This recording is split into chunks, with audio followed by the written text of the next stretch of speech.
First, I'm going to open up my MAMP. I'm on the Mac, so it's a MAMP. Yours is a XAMPP because you're on Windows. And I'm going to open up my web start page.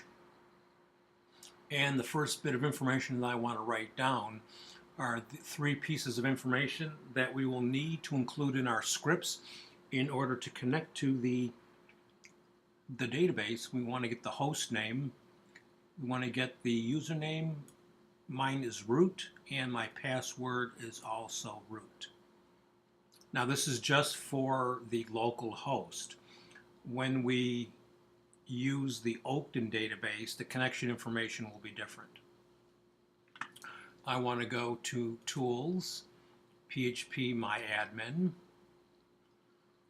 and make sure I'm on the home. So this little house here, and I'm on the home. And from here, I want to create a new database. So I go to the Database tab, create a database name. I'll call it Ross, and then create. That's it. So now I've got a new database. And the next thing is to create a table, which can be done two ways. One, programmatically in the PHP script, which you'll do in chapter 12. And then also in this interface where I can just run the SQL command to create a table, and I would do that under the SQL tab.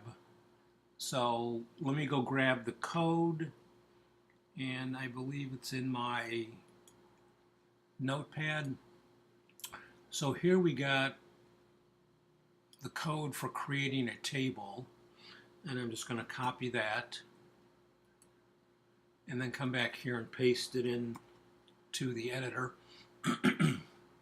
So the command is create table and creating a table called entries. So I'm going to go all the way over here to the right and click the go button, and now I got a green message which is good. SQL properly executed the command.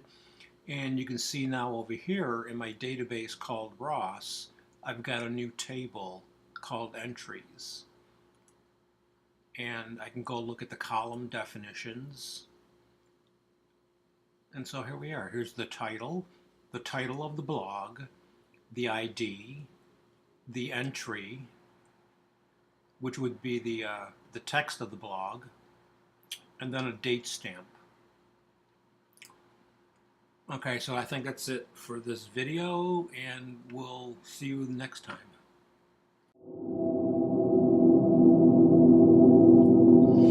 In chapter 12, we're dealing with databases, and we need a couple of new development tools for connecting to the databases.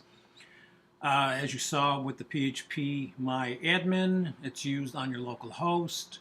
In order to do the same type of connection to your database on the Oakton Apache PHP server, we're going to use a second new tool, and this one is called MySQL Workbench, and I'm going to show you how to make that connection right now. So here's in my dock area, I'm going to open up the application,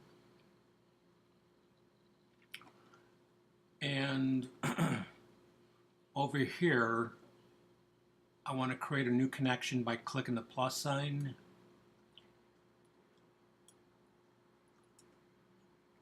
And in this new connection window, we got to give the connection a name, so I'm going to call it Oakton.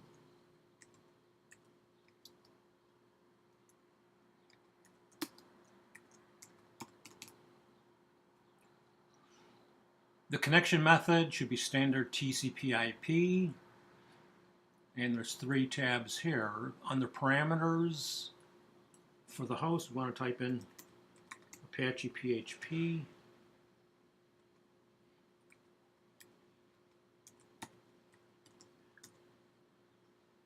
Port 3306 is fine. We want to give it our username. This would be your student username. And for password, I'm on a Mac, so there's something called the keychain here. My password is stored in there. So Yours is going to be a little bit different. So I'm going to test the connection. And now it's asking me for my password.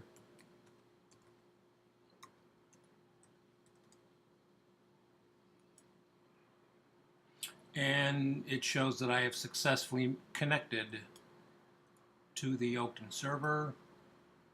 Hit OK.